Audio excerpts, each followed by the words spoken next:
India TV YouTube channel को subscribe करें और बेल आइकन दबाएं।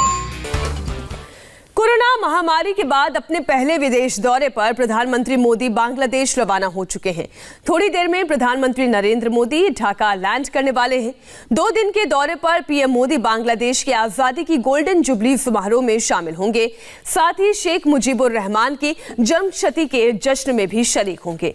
भारत बांग्लादेश के बीच राजनयिक संबंधों के भी 50 साल पूरे हो रहे हैं, तो दोनों देशों के रिश्ते में आज का ये एक अहम पड़ाव है।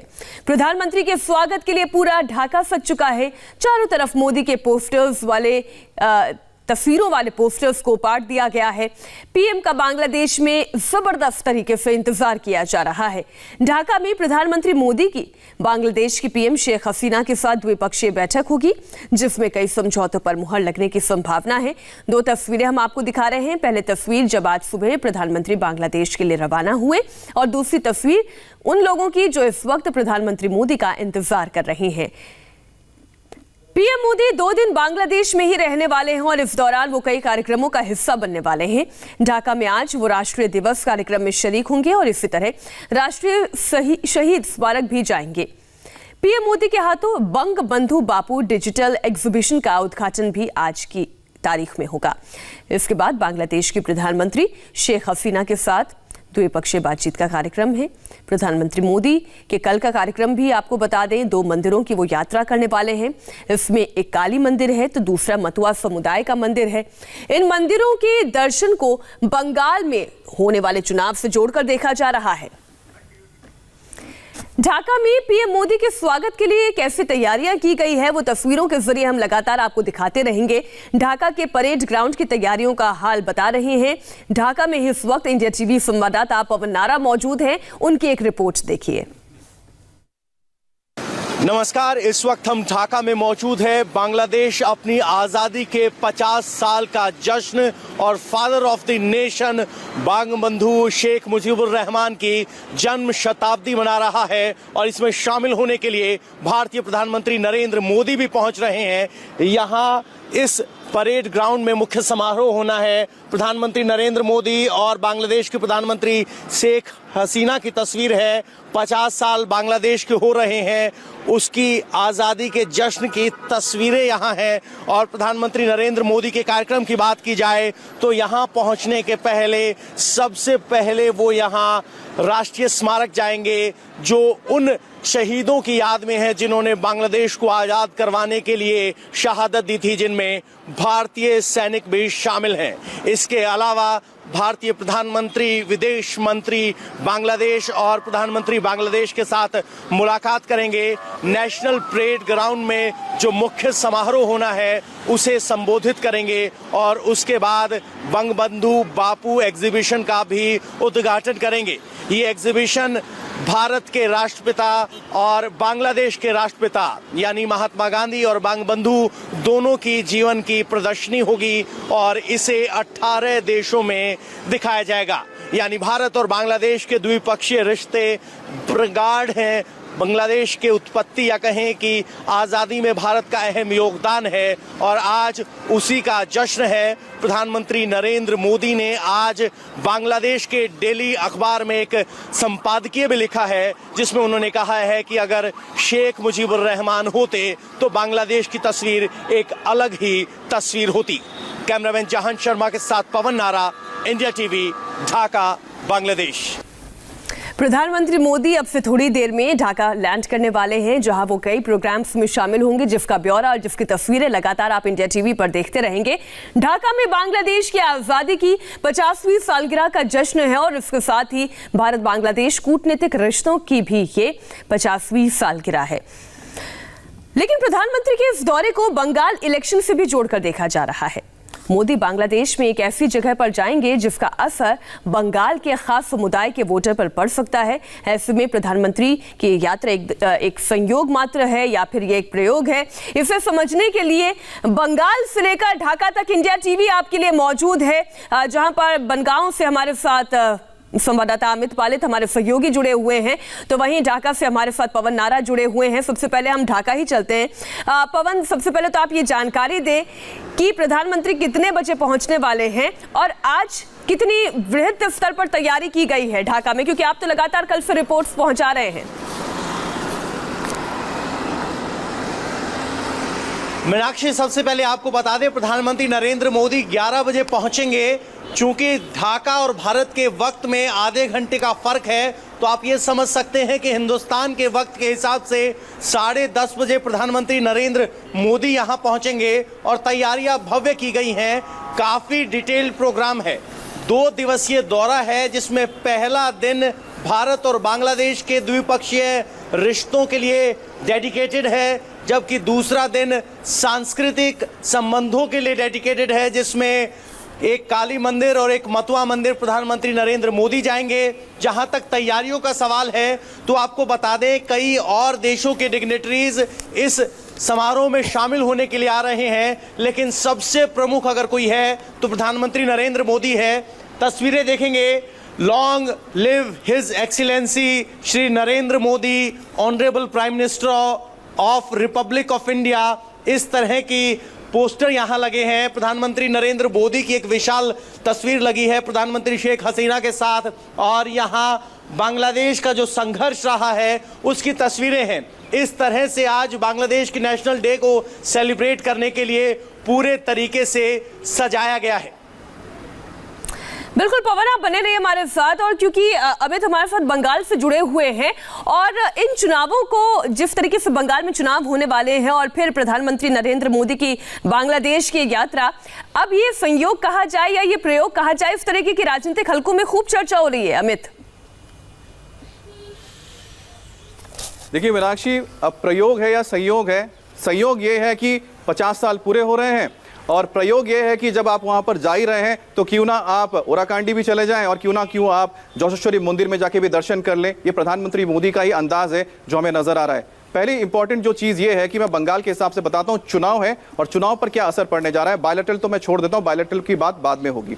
प्रधानमंत्री मोदी जब जाएंगे ओराकांडी, मैं इस जगह पे जहां खड़ा हूं बोनगांव के, यहां से सिर्फ 1 किलोमीटर की दूरी पर 0 पॉइंट है, यानी कि बांग्लादेश का बॉर्डर शुरू हो जाता है, और यही जोशोर रोड है। जोशोर यहां से सिर्फ 39 किलोमीटर दूर है, यानी कि नोएडा से अगर आप एयरपोर्ट जाते हैं दिल्ली के, उतना ही वक्त यहां से आप जोशोर पहुंच जाएंगे। और जोशोर से ही बस कुछ और किलोमीटर, यानी कि यहां से और 40 किलोमीटर लगा दीजिए, सिर्फ 80 किलोमीटर दूर ओराकांडी का वो धाम है मथुरा का, जहां पर इस वक्त मैं मौजूद हूं। ओराकांडी यहां से 80 किलोमीटर दूर है। इसका असर पड़ेगा कहां पर? पूरा का पूरा जो ये नॉर्थ 24 परगना, जहां पर बोनगांव सीट आता है, बोनगांव से मथुरा समाज के और मथुरा परिवार के जो सदस्य हैं, शांतनु ठाकुर, वो यहां से सांसद है, जो ओराकांडी में भी प्रधानमंत्री मोदी के साथ रहेंगे। तो इस पूरे इलाके पर प्रधानमंत्री मोदी का ओराकांडी जाना और मथुरा समाज के लोगों पर असर पड़ना बिल्कुल साफ है, जो कल बात उन्होंने साफ हमसे कही थी। दूसरी बात आती है कि जोशेश्वरी मंदिर भी बहुत इंपॉर्टेंट जगह है, उसका इतिहास कभी हम और बताएंगे, लेकिन आपको यह बता देते हैं कि प्रधानमंत्री मोदी जब वहां पहुंचेंगे ओराकांडी में, उसका असर किन किन सीटों पर पड़ेगा। इस वक्त मैं जहां खड़ा हूं, यह बोनगा है। बोनगा में 7 विधानसभा की सीटें आती हैं, इन 7 विधानसभा सीटों पर असर पड़ेगा। ठीक इसके साथ आपका पड़ता है नोदिया। नोदिया में रानाघाट एक सीट है, जहां से बीजेपी के जगन्नाथ सरकार जीते थे, एक बार फिर वो चुनावी मैदान में विधानसभा के लिए, वहां की 7 सीटों पर असर पड़ेगा। तो यहां पर अगर बात करते हैं दक्षिण 24 परगना, यानी दक्षिण 24 परगना का जो इलाका है, वहां पर भी एक बड़ी तादाद है मथुरा समाज के लोगों की। तो कुल मिलाकर यहां पर हम जोड़ते हैं तो 80 से ज्यादा जो सीट पड़ते हैं 3 जिलों में, यहां पर तो पड़ना ही पड़ना है असर प्रधानमंत्री मोदी के दौरे का, जब ओराकांडी जाएंगे। प्लस उत्तर बंगाल में बात करते हैं हम, कुछ बिहार की, दिनाजपुर की, इन इलाकों में प्रभाव पड़ता है। और साथ ही साथ जैसे हावड़ा का कुछ इलाका पड़ता है, हावड़ा के भी कुछ इलाकों में मथुरा समाज के लोग हैं। तो कुल मिलाकर प्रधानमंत्री मोदी के लिए एक संयोग अच्छा हुआ कि बांग्लादेश के साथ हमारे जो रिश्तों के 50 साल पूरे हो रहे हैं, बांग्लादेश के बनने को लेकर 50 साल पूरे हो रहे हैं, और यहां पर संयोग ये हो गया और प्रयोग ये हो गया कि प्रधानमंत्री मोदी ने अपने इस दौरे में कुछ मंदिर को बहुत ही विस्तृत तरीके से अमित आपने इंडिया टीवी के दर्शकों के लिए ये पूरा आंकड़ा अपने मुंह जुबानी आपने बताया। अब पवन इसमें कुछ ऐड करना चाह रहे हैं। पवन, आप बहुत मुस्कुरा रहे हैं और शायद यही मुस्कुराहट बीजेपी के लिए भी एक वजह होगी कि प्रधानमंत्री का ये संयोग हो गया कि वो मथुरा समुदाय से जुड़े हुए ऐसे पवित्र धाम पर जाएंगे, दर्शन करेंगे वहां पर।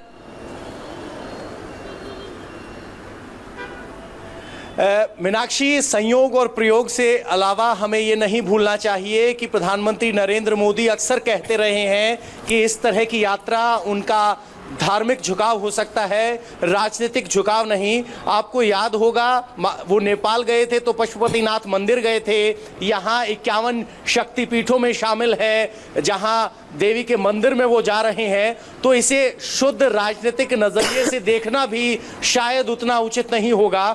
बस संयोग ये कहा जा सकता है कि जिस वक्त ये दौरा हो रहा है उस वक्त पश्चिम बंगाल में चुनाव है, लेकिन आस्था के विषय को प्रधानमंत्री नरेंद्र मोदी अलग रखते रहे हैं और कई बार उन्होंने इस तरह के धार्मिक स्थल जहां पहले राजनयिक हस्तियां जो दूसरे देश में जाकर इस तरह के स्थानों पर जाने से बचती थी, वहां जाने से प्रधानमंत्री नरेंद्र मोदी बचते नहीं हैं, बल्कि उनकी निजी आस्था की वजह से वो जरूर जाते हैं। इसलिए राजनीतिक चश्मे के अलावा प्रधानमंत्री नरेंद्र मोदी की आस्था के नजरिए से भी इस ट्रिप को देखना चाहिए। इसमें कोई दो राय नहीं, लेकिन अब हम जरा द्विपक्षीय नजरिए से इस ट्रिप को देख लें, इस टूर को देख लें। पवन, बांग्लादेश के संघर्ष का साथी भारत भी रहा है, फिर चाहे वो जंग का मैदान हो, फिर चाहे नेचुरल कैलेमिटीज में भारत का साथ देना हो, या फिर बांग्लादेश की स्थापना में भारत का योगदान हो। आज का दिन अगर हम बायलैटरल रिलेशंस के तौर पर देखें तो ये कितना महत्वपूर्ण है?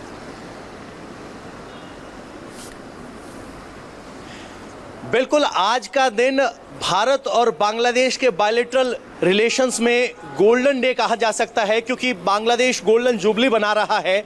ना सिर्फ बांग्लादेश की स्थापना में भारत की अहम भूमिका है, भारत वो पहला देश था जिसने बांग्लादेश को एक स्टेट के तौर पर, एक देश के तौर पर मान्यता दी थी और साल दर साल ये संबंध प्रगाढ़ होते रहे हैं।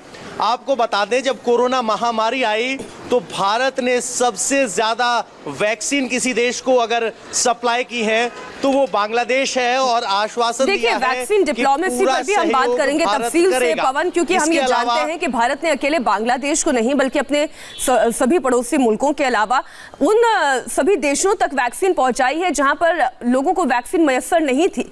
तो वैक्सीन डिप्लोमेसी की हम बात करेंगे, लेकिन हम बहुत महत्वपूर्ण जिक्र, क्योंकि अमित यहाँ पर कर रहे हैं, 1971 की जंग हो या फिर बांग्लादेश की स्थापना हो, अगर वो भारत का योगदान नहीं होता, अगर भारत की वो दूरदृष्टता नहीं होती, तो शायद आज बांग्लादेश का भविष्य कुछ और होता।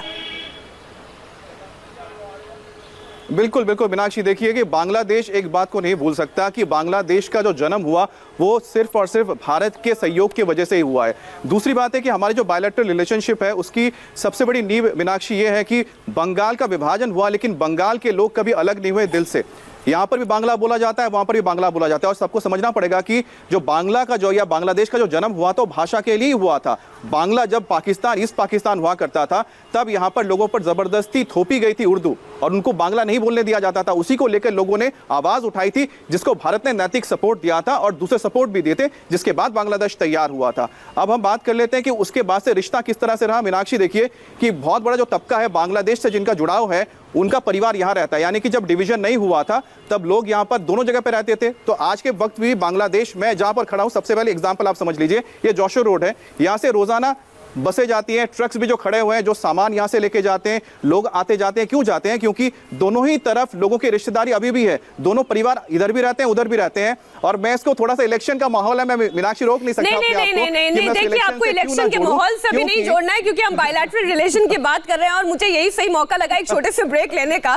तो इंडिया टीवी के सभी दर्शकों से मैं गुजारिश करती हूँ कि आज आप पूरे दिन भर इंडिया टीवी के साथ जुड़े रहिएगा, क्योंकि ये दौरा प्रधानमंत्री नरेंद्र मोदी का भारत और बांग्लादेश के रिश्ते के बीच में एक गर्मजोशी का एक महत्वपूर्ण पड़ाव ही नहीं, बल्कि बंगाल में होने वाले आगामी चुनावों को लेकर भी बहुत महत्वपूर्ण दौरा कहा जा रहा है राजनीतिक विश्लेषकों के नजरिए से। एक छोटे से ब्रेक के लिए हमें रुकना होगा, होंगे फौरन हाजिर। नमस्ते, मैं हूं मीनाक्षी जोशी। वीडियो और खबरों से अपडेट रहने के लिए India TV YouTube channel subscribe करें, बेल आइकन दबाना ना भूलें। जुड़े रहें इंडिया टीवी के साथ।